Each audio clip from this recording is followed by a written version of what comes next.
أعوذ بالله من الشيطان الرجيم. بسم الله الرحمن الرحيم. إن المسلمين والمسلمات والمؤمنين والمؤمنات والقانتين والقانتات والصادقين والصادقات والصائمين والصائمات والحافظين فروجهم والحافظات والذاكرين الله كثيرا والذاكرات أعد الله لهم مغفرة وأجرا عظيما. صدق الله مولانا العظيم. یہاں بہار کی اس سرزمین پر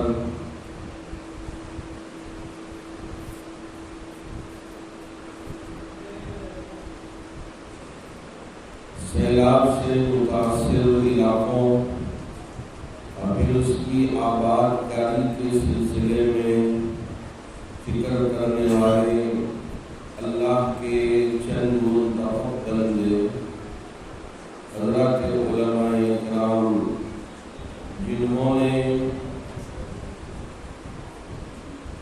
اس ندی کے کنارے اتنا عظیم الشان بیٹیوں کے لیے مدرسہ جامعہ اصلاح البنات قائم فرمایا ہے، میری تمام تر دعائیں ہیں انشاءاللہ توجہ بھی رہے گی، کوششیں بھی ہوں گی. السعی منا والاتمام من اللہ. اللہ کرے کہ اللہ ہمارے ان تعلقات کو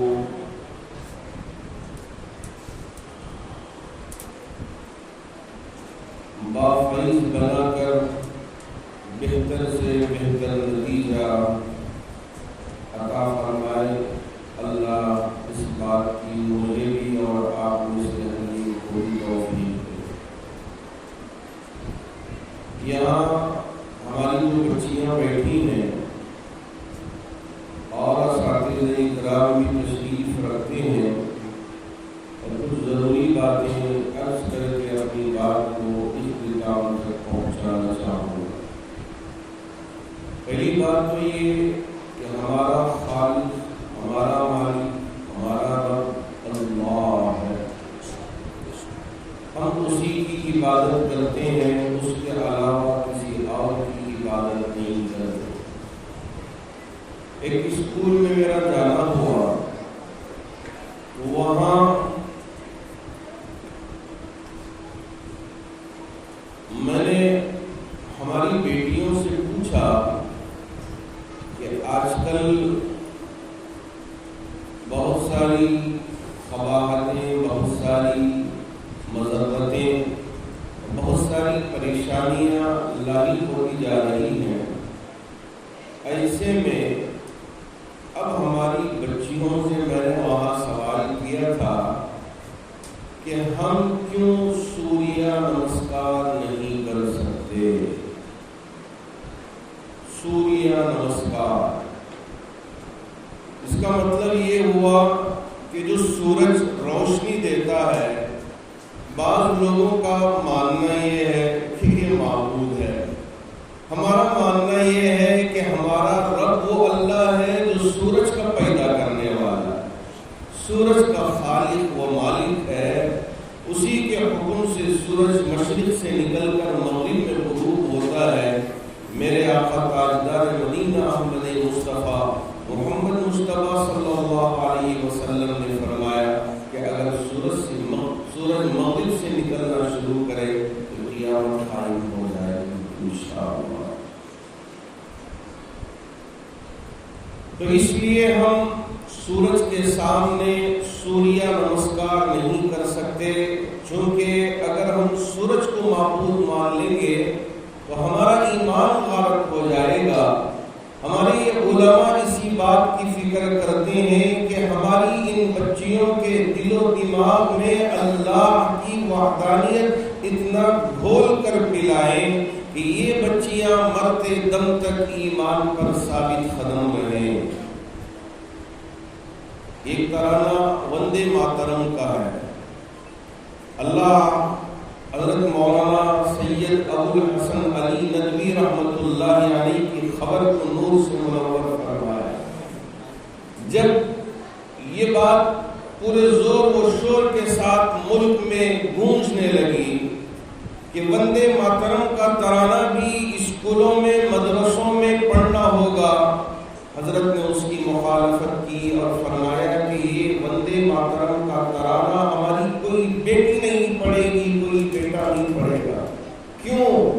اس لیے کہ اس ترانے میں بھومی کو، زمین کو معبود مانا گیا ہے، اور ہمارا ایمان یہ ہے کہ ہمارا خالق فقط ایک ہے، ہمارا معبود ایک ہے، اس لیے یہ زمین ہماری معبود نہیں ہو سکتی، ہماری مالک نہیں ہو سکتی، اس لیے ہم اس کی بھی عبادت نہیں کرتے، ہم تو اس اللہ کی عبادت کرتے ہیں جسے ہم نے پڑھا تھا، قل هو اللہ احد اللہ الصمد لم یلد ولم یولد ولم یکن له کفوا احد۔ اللہ ایک ہے، اللہ بے نیاز ہے، اللہ کی نہ کوئی اولاد ہے، نہ اللہ کسی کی اولاد ہے، اللہ کا کوئی ہمسر نہیں۔ تو یہ عقیدہ مضبوطی کے ساتھ ہماری بچیوں کے دل و دماغ میں بھی بیٹھ جائے، ہمارے بچوں کے دل و دماغ میں بیٹھ جائے۔ حضرت نے بآواز بلند اس بات کو رکھا تو حکومتیں بھی تھر تھر آنے لگی۔ اللہ کا شکر ہے کہ اللہ رب الجلال نے اس ملک میں ہمیں وحدانیت پر عمل کرنے کے لیے موقع ملا ہے۔ ہماری مسجدیں تعمیر ہیں، ہمارے مدرسے تعمیر ہیں، جہاں ہم ایک اللہ کو ماننا اور اللہ کے رسول کی رسالت کو قبول کرنا اور اس پر عمل کرنا ہمارے لیے آسان ہوا ہے۔ ہمارے یہاں اس مدرسے میں جامعہ اصلاح للبنات انگریزی بھی پڑھائی جا رہی ہے، حساب بھی پڑھایا جا رہا ہے، اور یہاں کی مادری زبان وہ بھی سکھائی جا رہی ہے، ساتھ ہی ساتھ قرآن پڑھایا جا رہا ہے، اخلاق اور یہاں تربیت اور اصلاح کی فکر کی جا رہی ہے۔ بہت مبارکباد کے قابل ہیں ہمارے یہاں ساتھ۔ میرا ایک مرتبہ شروع میں 2003 ہوں گے، اس وقت علماء کے ساتھ امریکہ جانا ہوا۔ علماء کی تقریباً 6 افراد کی وہ ہماری جماعت تھی، وہ پہنچی۔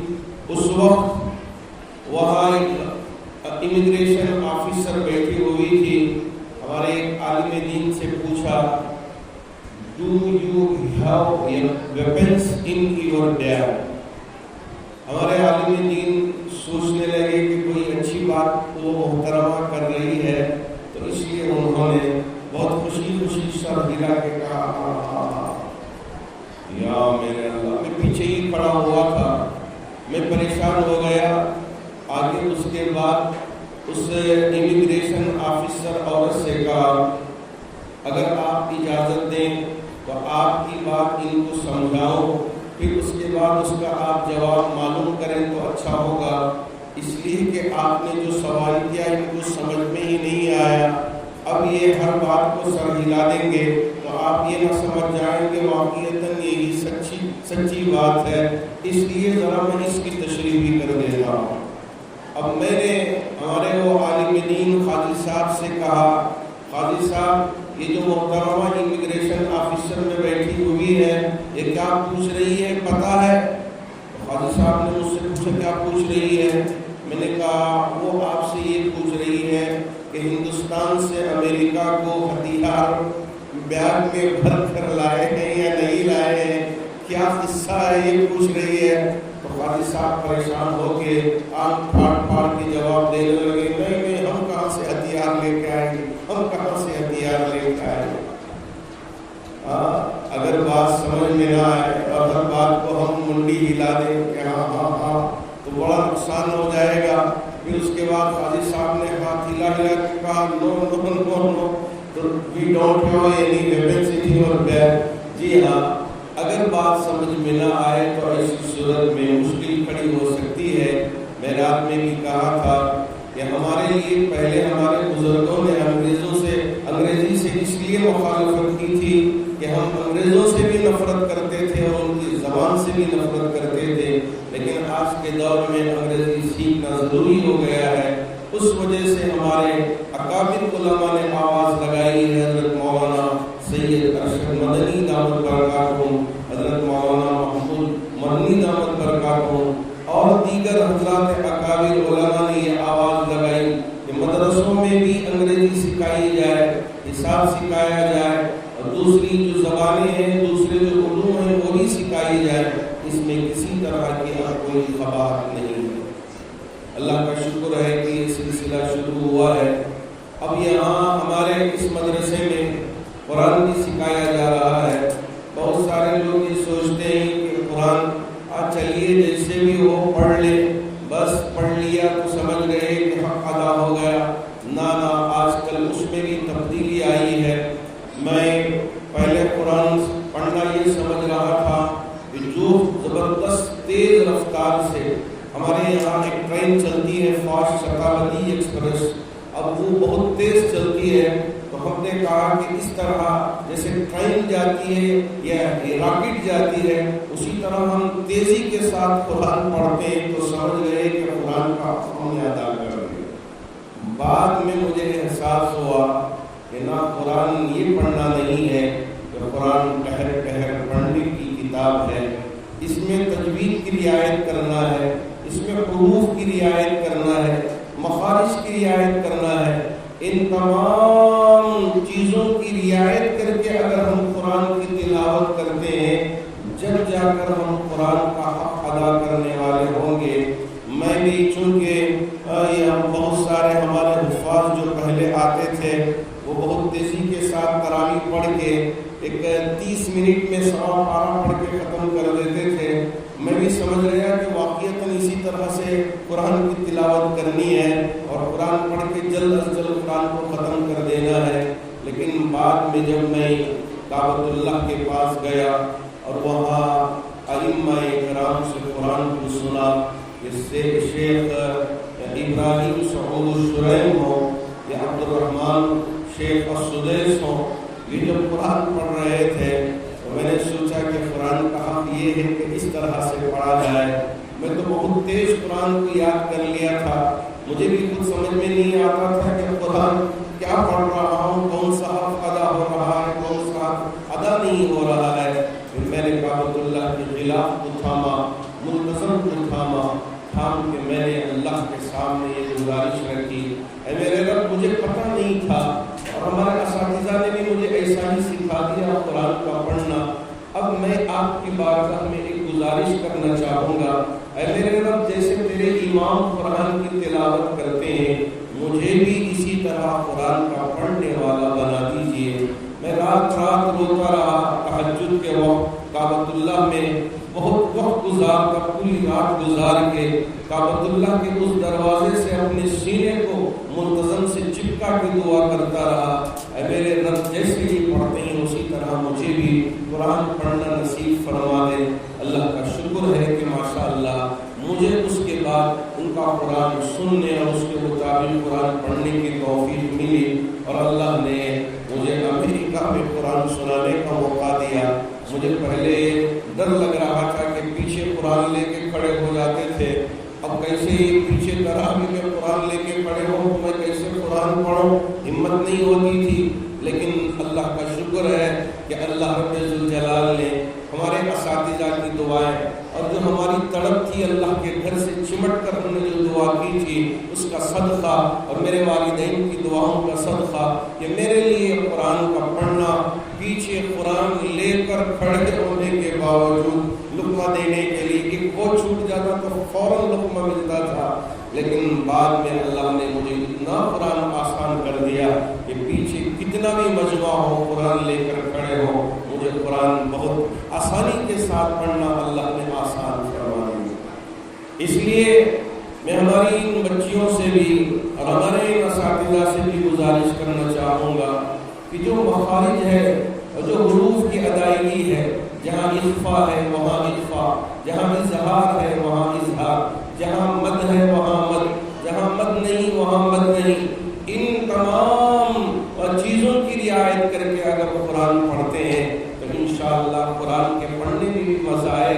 اس کے بعد ہمارے یہ اساتذہ ہماری ان بیٹیوں کو قرآن اگر سمجھانا شروع کر دیں اور خاص طور پر سورۃ النور ان بچیوں کو پڑھائیں اور اس کا ترجمہ ان کے دل و دماغ میں ذہن نشین کرایا جائے تاکہ ان کو سمجھ میں آئے کہ قرآن کیا ہے اور اللہ رب الجلال نے بچیوں کے لیے کیا پیغام دیا ہے۔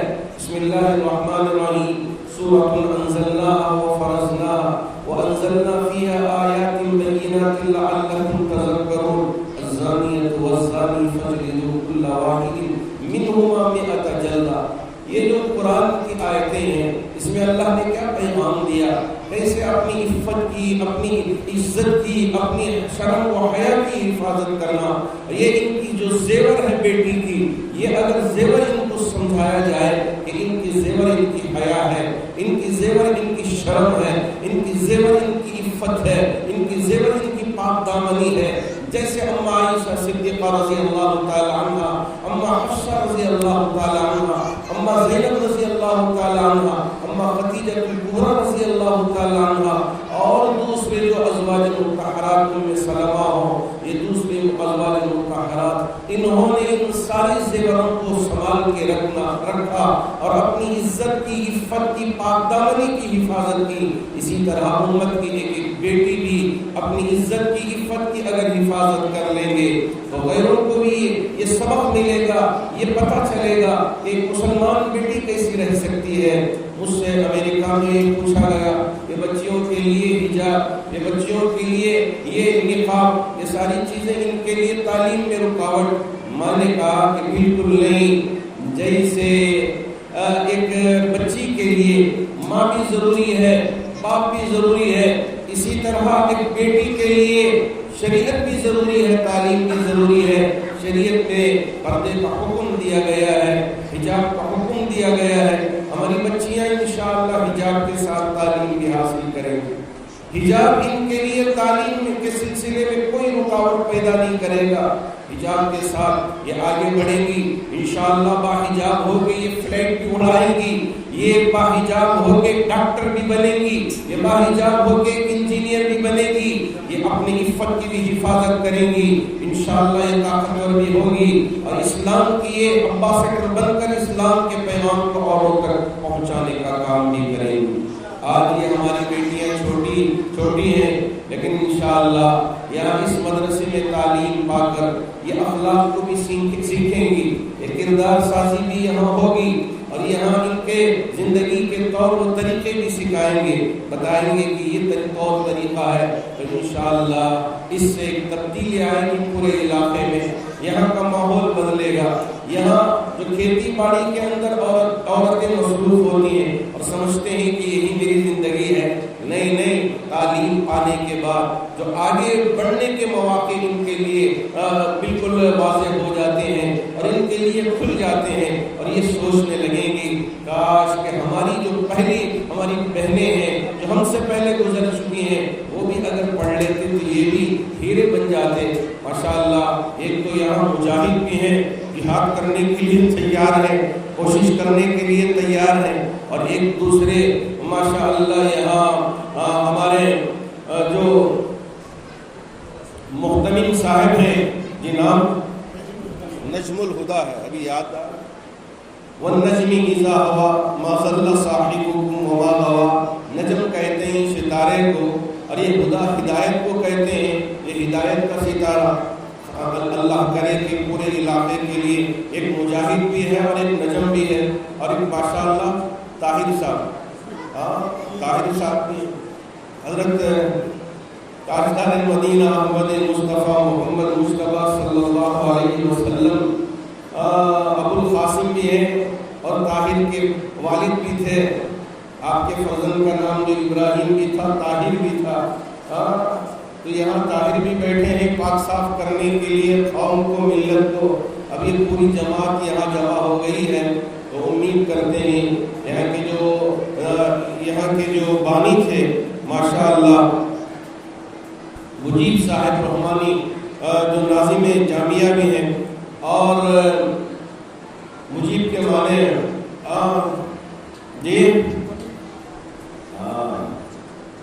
سب اللہ کی بارگاہ میں ان کی دعا دعا اتنی قبول ہو جائے کہ وَإِذَا سَأَلَكَ عِبَادِي عَنِّي فَإِنِّي قَرِيبٌ أُجِيبُ دَعْوَةَ الدَّاعِ إِذَا دَعَانِ. جب یہ پکار رہے ہوں تو رب ان کی دعا میں اتنی برکت دے کہ پورا علاقہ علم سے سیراب ہو جائے اور انشاءاللہ علم سے یہ آراستہ و پیراستہ ہو جائے. یہ ہماری فکریں ہیں. اللہ نے یہ زندگی ہمارے لیے بطور امانت کے لیے امانت کے طور پہ عطا فرمایا ہے. اگر اس زندگی میں ہم نے کچھ کر لیا اور ہم نے کچھ اپنی زندگی کا حق ادا کر لیا, قیامت کے دن رب پوچھیں گے کہ کیا کر کے آئے ہو, تو ہم کہہ سکیں گے اے اللہ تیری مخلوق کو تجھ سے جوڑنے کا کام کر کے آیا. اے اللہ یہ مخلوق بھٹکی ہوئی تھی, میری کوشش رہی کہ یہ دین سے آراستہ ہو جائے, یہ دین سے جڑ جائے, اپنی نسبت دین سے قائم کر لے. میں بھی اصلاحی جو تعلق ہے حضرت مولانا شاہ قمرالزماں صاحب الہ آبادی سے قائم کر کے وقتاً فوقتاً حضرت کے پاس فون کر کے پوچھ لیتا ہوں اور میرے حالات بھی سنا دیتا ہوں کہ حضرت یہ حالات ہیں, دعا فرمائیے. ہماری ان بزرگوں کی توجہات کا نتیجہ ہے کہ اللہ کا شکر ہے کہ اللہ ہمارے لیے بھی کچھ کام کرنے کا موقع فراہم فرما دیتے ہیں. اور ہماری کوئی حیثیت نہیں ہے, چاہے بنگلور میں ہو, چاہے یہاں بہار میں ہو, چاہے کہیں بھی ہو دنیا کے کسی کونے میں, اگر اللہ نے ہمارے لیے جیسے تیسے دین کی خدمت کے لیے قبول کر لیا ہے تو ہم شکر گزار بندے بننا چاہے اور ہماری زبان سے یہی نکلنا ہے ھذا من فضل ربی لیبلونی اشکر ام اکفر ومن شکر فانما یشکر لنفسی ومن کفر فان ربی غنی کریم. اے اللہ تیرا فضل ہے, اے اللہ تیرا فضل ہے, ذالک فضل اللہ یؤتیہ من یشاء. کہ آپ نے یہاں ہمارے ان دوستوں کو, ان بھائیوں کو علم کی زیور سے آراستہ فرمایا کہ جس کی وجہ سے یہ احباب دین کی خدمت کے لیے ایک جماعت کے طور پہ نکلے ہیں. اے اللہ اگر آپ توفیق نہ دیتے تو ہم بھی کسی کھیت میں وہاں مصروف رہ جاتے, لیکن یہاں آپ نے ان بچوں کی کھیتیوں کو سیراب کرنے کے لیے قبول فرمایا ہے. ان کے سینوں میں تیری محبت کو پیدا کرنے کے لیے ہمارے لیے ایک موقع فراہم فرمایا ہے. اللہ کی بارگاہ میں ہم کو دعا بھی کرتے رہنا ہے. ہاں یہ سارے جو ظاہری اسباب ہیں اس کا پورا کرنے والا خالق و مالک ہے. کوشش کرنا ہمارا کام ہے. ہمارے مجاہد صاحب ہو, دوسرے علماء, مجھے یاد آ رہا ہے کہ جب میں جامع مسجد میں اندر سے گزر رہا تھا, یہ احباب وہاں تشریف رکھے ہوئے تھے. میری نظر بھی آپ کے اوپر شاید پڑی, سلام بھی کر کے میں آگے بڑھ گیا, لیکن مجھے پتہ بھی نہیں ہے کہ یہاں آنا ہے اور یہاں پہنچنا ہے, مجھے معلوم بھی نہیں. مولانا کا جب فون آیا تو میں اس وقت سفر پہ تھا. اس وقت میں نے کہا کہ ٹھیک ہے میں بتاتا ہوں, اللہ کا شکر ہے کہ اللہ نے مجھے یہاں پہنچایا, یہاں دیکھنے کا ایک موقع عطا فرمایا ہے.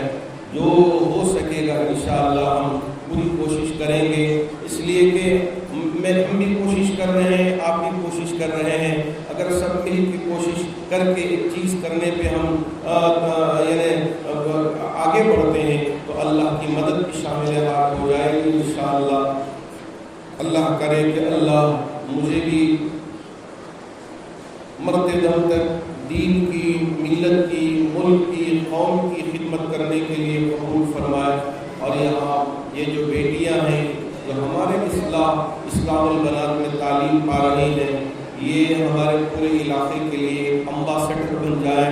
یہ جو ہیروئنس ہوتی ہیں وہ کمپنیوں کے لیے, پیسوں کے لیے امباسڈر بن کے اس کی تشہیر کرتے ہیں, لیکن یہاں پڑھنے والی ایک ایک بیٹی اتنی تعلیم یافتہ ہو جائے کہ پورے علاقے کے لیے اس مدرسے کی امباسڈر بن کے دین کی خدمت کریں گی, قوم کی خدمت کریں گی, ملک کی خدمت کریں گی, ملت کی خدمت کریں گی. بس میں چند کلمات کے ساتھ اپنی بات کو اختتام تک پہنچانا چاہوں گا اور دعا کرتا ہوں کہ اللہ رب الجلال مجھے بھی اور آپ میں سے ہر ایک کو بھی اس ادارے کی ترقی میں ساتھ دینے کا موقع عطا فرمائے اور ہم مل کر اس ادارے کو ترقی کی طرف لے کر جائیں. اللہ اس کی توفیق عطا فرمائے. ان چند کلمات کے ساتھ اپنی بات کو اختتام تک پہنچانا چاہوں گا. اللہ کرے کہ اللہ رب الجلال مجھے بھی اور آپ میں سے ہر ایک کو بھی اس کا نور نظر بنائے اور اس کی رضامندی, اس کی خوشنودی ہم سب کے لیے مقدر فرمائے. فرمائے. آمین.